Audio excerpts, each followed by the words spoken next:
We have 5 wonderful panelists, and in lieu of giving long introductions and preventing them from doing the same, starting with Melissa, can you give 2 sentences about who you are and where you work?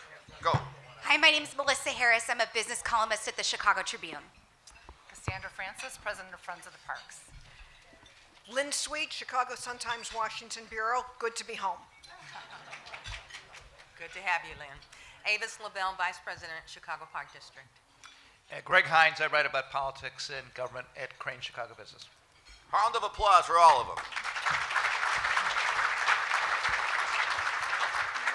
As some of you know, we have very tight rules at the City Club.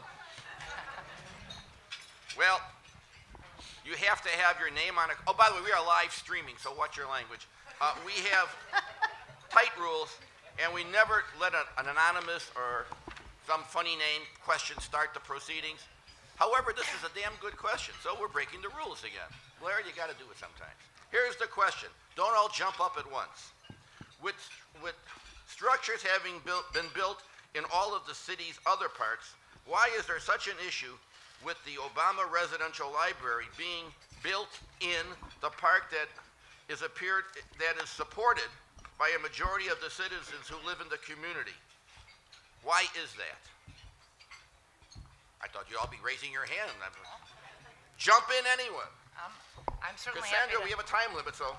Okay, Go ahead. I'm happy to start. First of all, thank you all for being here today and for having us here to discuss this very important topic. Can you hear? We're going to make it louder. Okay. Thank you all for being here. And one of the ways I would answer that is that this is a historic park.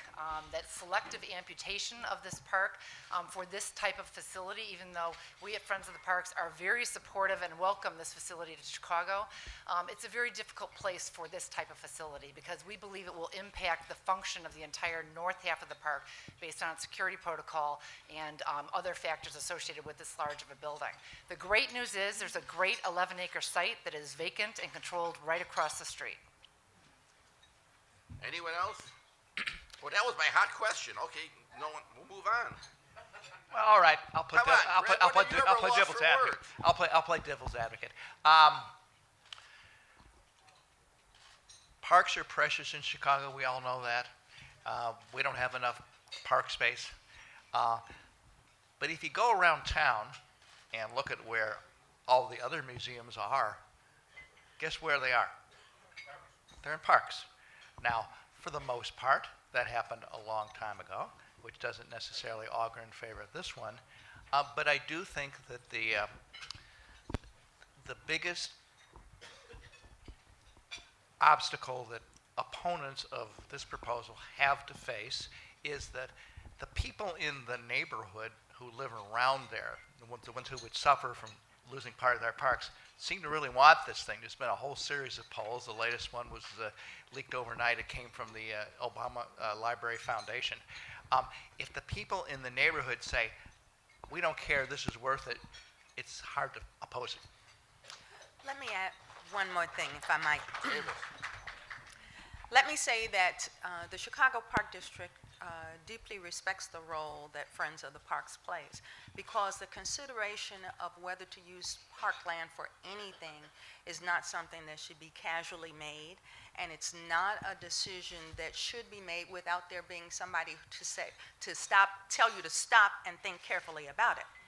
But having stopped and having thought carefully about it, the Chicago Park District Board decided that it would be a wonderful opportunity for the community that has expressed strong support, that there are the opportunities to put as many safeguards as possible in place, and that we're at the start of a long process. What we do not want to do is to eliminate our ability to bring this library to Chicago. So we decided that it made the most sense for us to offer that land, 2 sites, to the foundation for consideration. That doesn't necessarily mean that either of them will be selected. But if either is selected, the other land goes immediately back to Park District Authority. And if we're lucky enough to get selected as the site for the library, there's strong support there. Let me also make one other point, which is to say, this is about potentially 20 acres of land, not all of which will be used for a structure, that the Park District would deed over to the city for the life of this project. What is not taken into consideration, and what you probably are unaware of, is that there are transfers back and forth between the city and the Park District all the time, but most of the time, the Park District is the beneficiary. We've given the Park District about 45 acres of parkland for things like school projects, school campus, and things like that. The city of Chicago has given the Park District in excess of 1,200 acres. So there is a concerted effort on the part of the city, a commitment to enhance and improve and add to the number of acres that exist. But to be concentrated and focused on these few acres to the exclusion of having the opportunity to have a presidential library in the city of Chicago, it wasn't a decision that we had a difficult time making. And everyone in the room knows this, but there are 11 museums in the park, and there are museums in both of these parks already. The DuSable Museum and the Museum of Science and Industry. So here's something I just want to point out in the process of getting the Obama Library. Now, in concept, everybody in Chicago is united. You want it. But we are here at a time where the decision's going to be made in a few weeks. And one of the things that surprised me, and let me just ask Avis, I thought that the Chicago Park District acted passively. They waited until the foundation complained that there is no transfer. So Avis, can you just tell us, when did the Park District first know that your land was at issue, and why didn't you independently, as a board member, with your members, get the ball rolling? Why did you just sit and wait? By the way, normally they don't ask questions of each other, but And you can see Lynn has waited to ask me this. since Greg was earlier complaining that Avis hadn't returned his phone but call. since Lynn, Paul, you don't know Lynn Sweet if you think you can flip a switch. you're close, but the real reason I'm letting this go on, she went to Von Steuben High School. So please answer the question. What we had in the process was to wait for a formal decision to be before us. There was not a formal request before the Park District Board for us to act on until later in the process. Now, was it a perfect process? No. It wasn't a perfect process. And it did leave us in a position of deciding whether we object enough to the process to vote down the result of it. And we were not all happy with the process and the way that the decision came to us. But at the end of the day, what was important to us is to make a decision based on the merits of what we were considering, not the process. It is an imperfect process, I will admit that to you. But we decided that it meant enough to the people who testified before us, 8 hours of testimony. It meant enough to all of the people who were considering it as a part of the Park District Board to at least allow the process to move forward. Cassandra, you should have a chance to respond. Well, I wanted to first just start by saying that because for years we've been putting museums and parks here in Chicago, right now we know that the city, and CMAP's last numbers in October indicated that in the next 20 years, Cook County is going to grow by 850,000 people and 435,000 jobs. At the same time as our city is growing, and I defy anyone in this room to say we don't want it to grow or that we don't expect it to grow, we are going to have even more pressure to put things into our parks. And we are going to have even more difficult time trying to house these people and find buildings and to find assemblable lots and land to build on. That used to be my business, so that's actually coming from someone who's been doing it for a long time. It's really easy to look at Google Maps and say, there's a nice big green spot right there. Let's call the mayor and see if we might be able to get a hold of that. That will continue. And this was not my idea, but the concept that Dennis Rodman is going to be looking for a museum soon, that's the next one coming down the pike. So let's think about what this means for the future and what a very dangerous piece of property. Did you just compare Dennis Rodman to the President of the United States? I did not. I did not. Really? I could clear that up right off the bat. Dennis Rodman's project will be situated on the moon. So Or North Korea. we have no problem. I don't think we should put those two exactly in the same Really? I category. wasn't putting them together, but it does talk about what we are going to have for pressure in our Don't parks be in the future. absurd. That's just absurd. The opportunity to have a presidential library in Chicago has only come to us once. And I doubt that it's going to be coming back again it'll be a long, long time. I don't want to say never, but I certainly will say it'll be a long time. So for you to put, girl, please. If I can make a clarification, we do have a situation right here in Chicago that I know you all know about, which is the Lucas Museum, which is the start of this. This is not one thing. I've been on this job for a year, and this has been one of the things that's taken up most of my All right. time. Okay.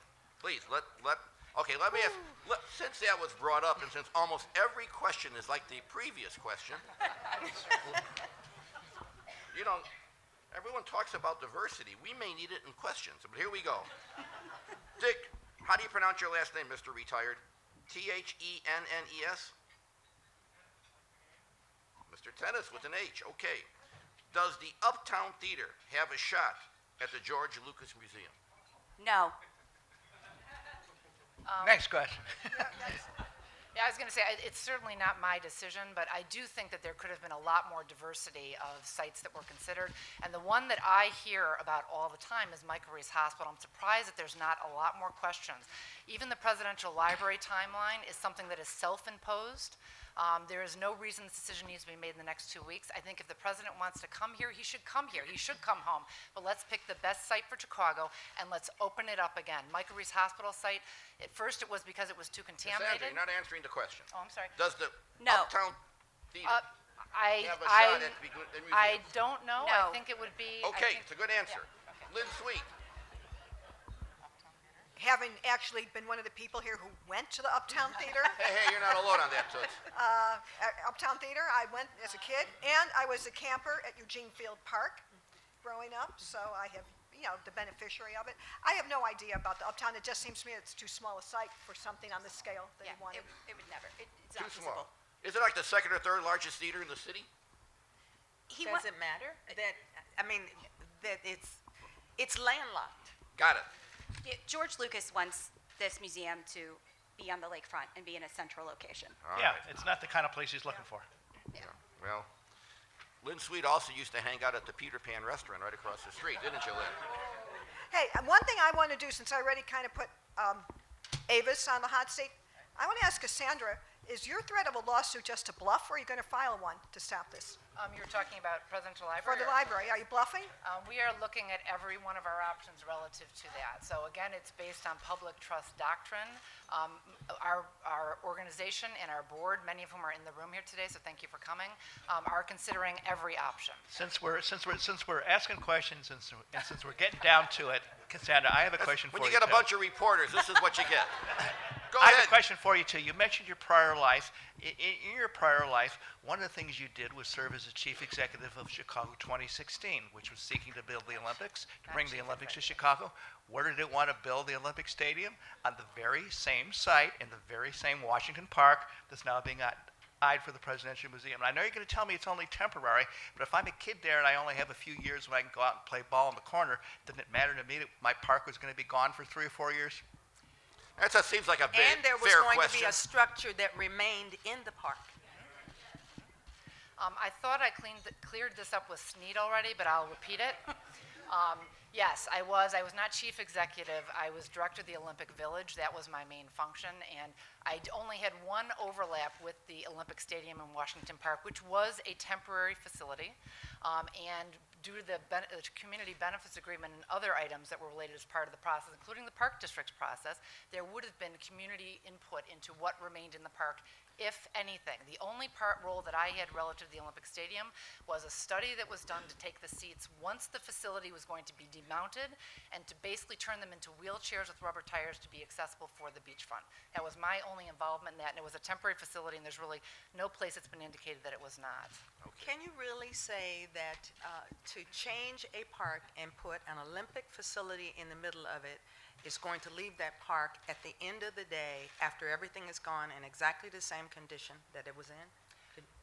I'm No, not saying I- that. I- I don't think, and I don't think that, I think the park district at the time would have had to consider that very carefully, as should the city, as to whether or not the Olympics coming to Chicago was enough of a economic development impact in the entire city to allow that potential loss of a couple of years for the temporary stadium. In many other cities, Olympic cities, they've been very happy to demount their stadiums, and I just saw one in Qatar that is being built now, which is demountable, which will be about half the size after it's done. But that ship had sailed. Everybody was on board with 2016, including you.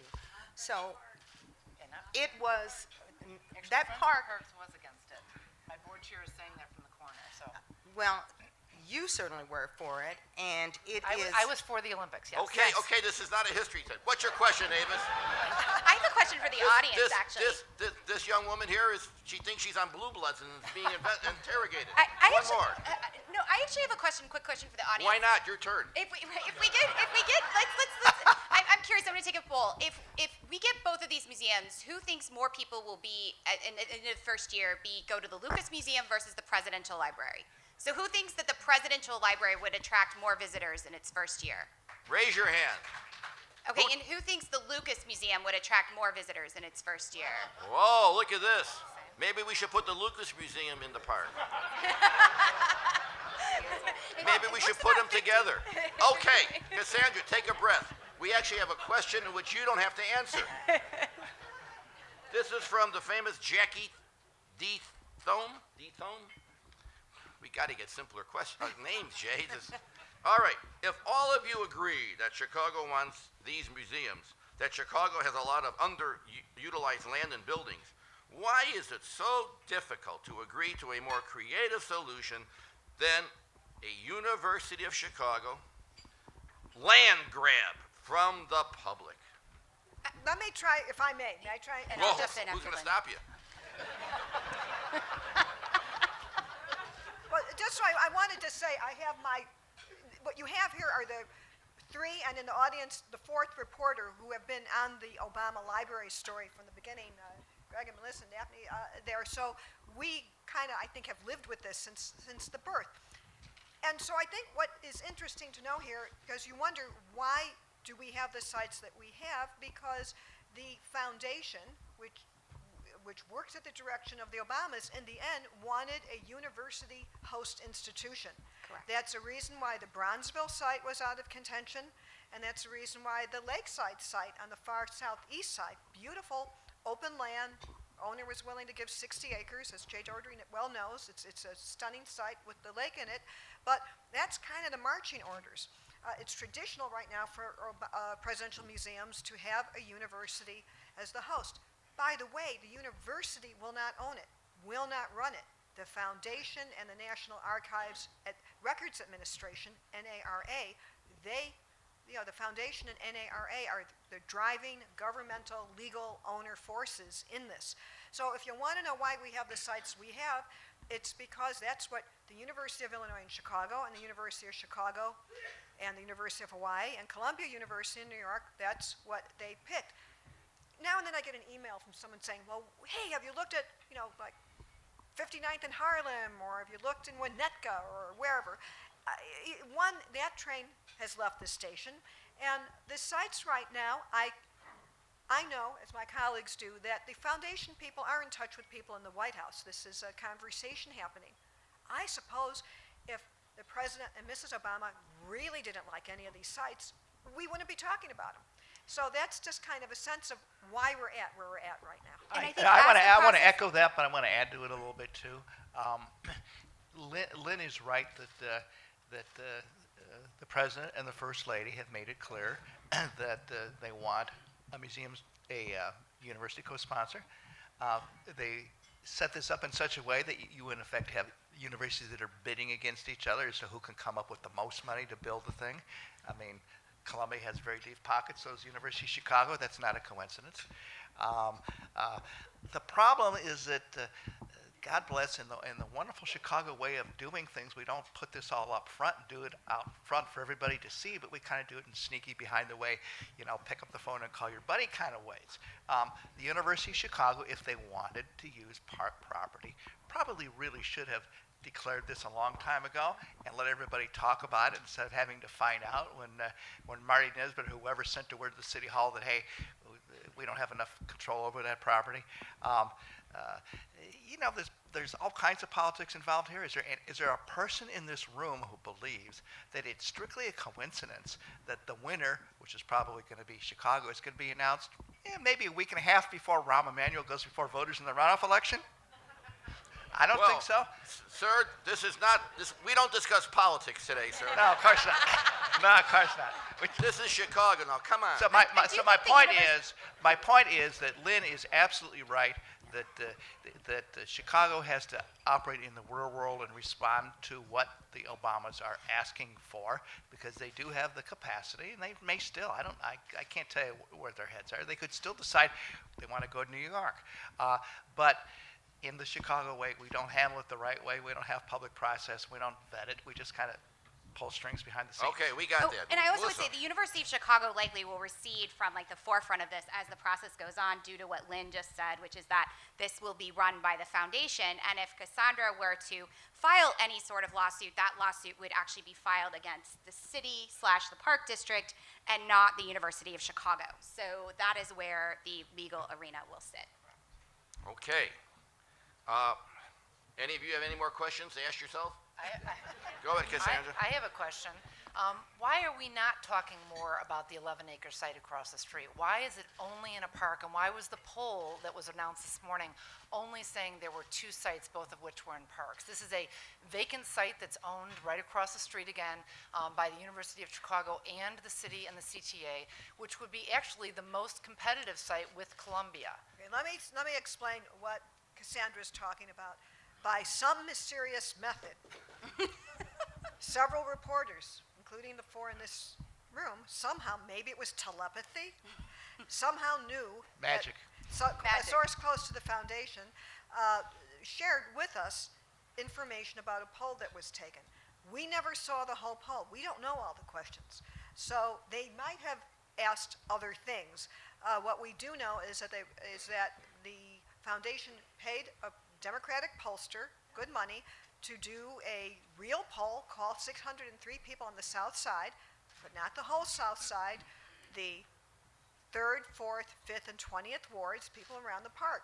So the polling might have been more expansive about other options, but I have been told that this 11-acre site that the University of Chicago basically controls across the street, when you account for the security buffer zone that any new government building has nowadays, think of an embassy, you have to have room around it to create, it might look like empty land to you, but it really is land that is part of a barricade and security system. Think of the White House, even though there have been lapses, we all know, lately in that, and they just put up another fence in front of the fence. Certainly what we think of as the north lawn and south lawn looks like a lawn, but it also does serve a security purpose. So it may well be that, I don't know, the National Archives and Records Administration does have certain rules about what you need, and maybe they found it wanting. So I'm not sure about it, but this is just a little bit of a context of.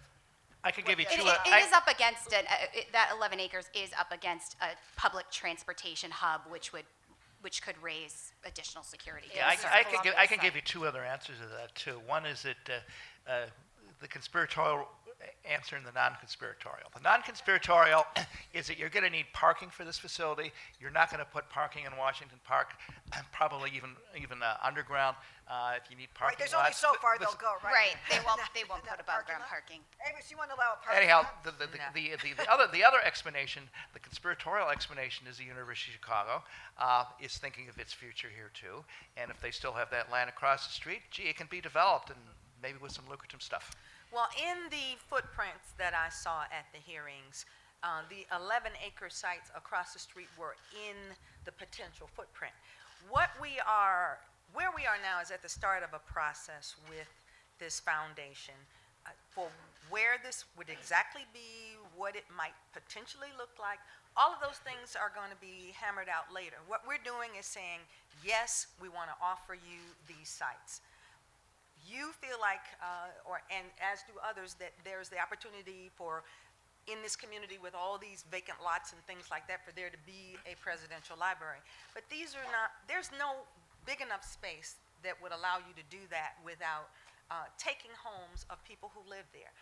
One thing that was important to us as we listened to this 8 hours of testimony and as we sorted out through the divergent concerns of people who want a contract and people who want an emergency room and people who are suspicious of the university because they just are suspicious of the university, and not without some real basis for that in some respects.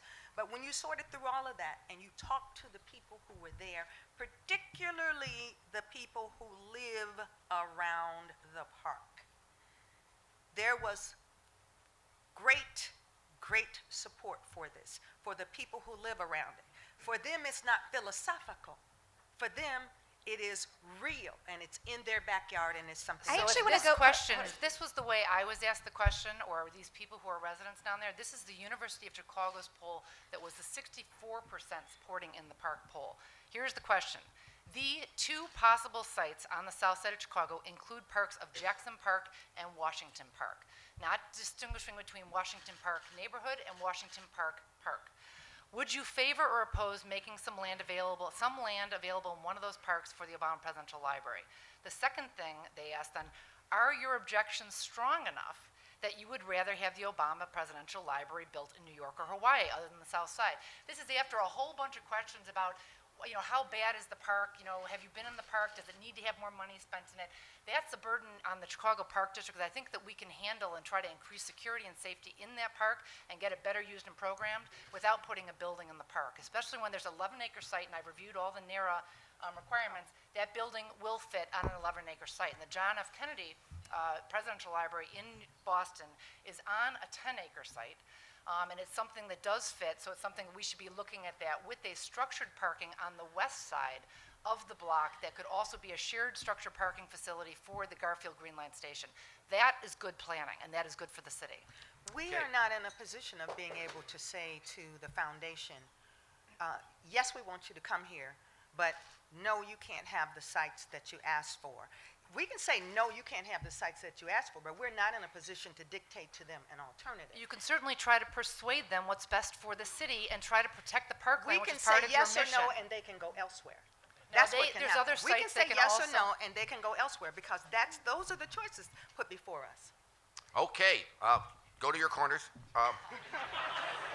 Do we have the medics here? All right. By the way, I think the moderator's doing one hell of a great job. Moving this right along, let me tell you. All right, we have 3 questions left, and they're basically, well, I guess they're redundant because there's only one real issue. We have Carol Adams from Museum Campus South. Carol, where are you? What is Museum Campus South for us, old Southsiders? Collaboration of the museums on the south side and many are located around the Midway. Thank you. Museum aside from which South Museum, Smart Museum, Oriental Museum, Riverside Society, Price Library. Okay. I have been off the Midway since I graduated many decades ago, but if you want to know how dangerous it is to live in Chicago, guess who's been invited to speak at the Axelrod Institute, that fly-by-night institute next Wednesday. Make sure you have your packages for long-term bombings all taken care of. I'm going to be back on campus, and hopefully all my enemies have died. Okay, here we go. Reverend Leon Finney. Where are you, Leon? Raise your hand. Did he leave? Damn, I had a great line, too. Okay. All right. Now, this is somewhat, well, what the hell, the whole conversation's been somewhat off-center. Curious to understand, not really, but he says that, why you insist, this is to you, Cassandra. It's a shock, right? Why you insist on ignoring the wishes of the African-American community who overwhelmingly support the construction of this Obama Library in either Jackson or Washington Park, of which are surrounded by members of the black community. And then he goes on, as you could only imagine, and he ends it, your position is very divisive and forces the ugliest of Chicago, I'm reading it directly, and forces the ugliest of Chicago's segregated and racist history. Other than that, it's a pretty even Wow, I hope that question. offends all of you as much as it does me. But here's the thing. I think, next week we are going to commission our own survey. And we are going to ask the questions the way you would ask these kinds of questions to get real answers out of the community.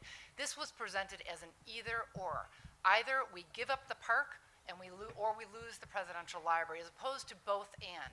We can actually keep the park, we can actually get the economic development benefits of having the presidential library across the street on this 11-acre site. And also, I have done a lot of work for the University of Chicago. It was a client of mine for a number of years. I've been involved in some of the land acquisition.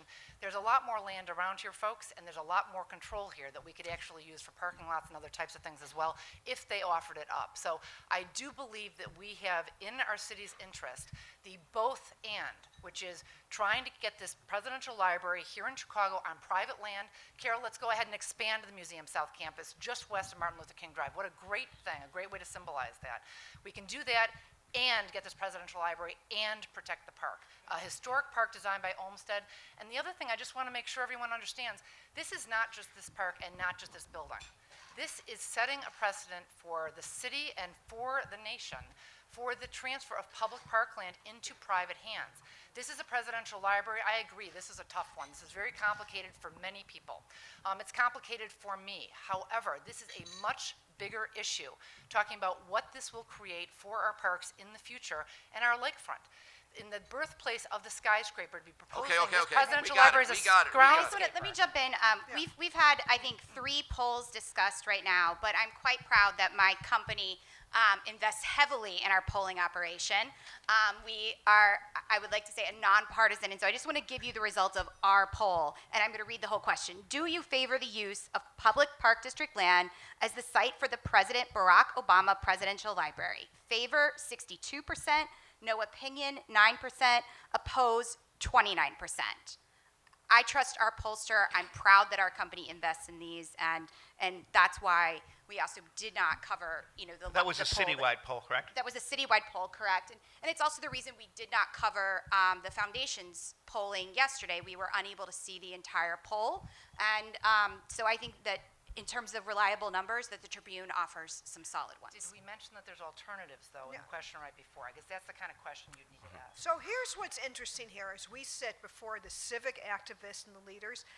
Isn't this a rich public policy question that we have, and how you figure out the way to yes, because everybody wants an Obama library? I mean, I find how this conversation will unfold under this admittedly self-imposed deadline by the foundation, end of March, how this ends up, that people can leave this process feeling that Chicago gave it its best shot and still took into consideration concerns. I think there's one other thing that we still have to figure out here. Since Mayor Emanuel is now in a runoff, we know that Jesus Garcia is for a West Side site, the University of Illinois. So I think there's another dynamic here that will have to come into play in case, if it seems like this is a real race where for the moment it seems that way. I think one thing that will be interesting is if Commissioner Garcia wants to embrace both sites. It will also, because Emanuel was candid from the beginning. He'll help both, well, no, from the beginning he wanted the South Side site. Then he realized he should help both sites, which is what he's doing. So I think that's another more Chicago-centric matter that's coming. From what I gather, what the foundation wants is to feel that when they present this to the Obamas, that they're bringing the facility to a place where they're welcome and where they're wanted.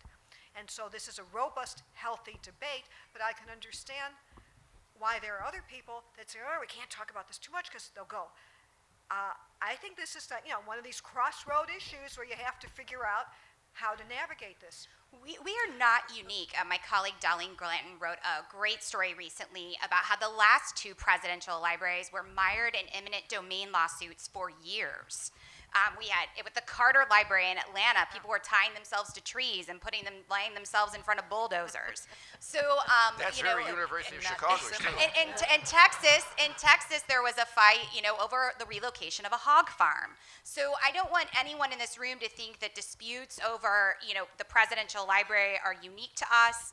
or that we are somehow any different than any other municipality who's grappling with a major economic investment. I think that's a. One thing. Go ahead. Hey, but, Mr. Hinz, I pay for this microphone. Lean back. Okay, thank you.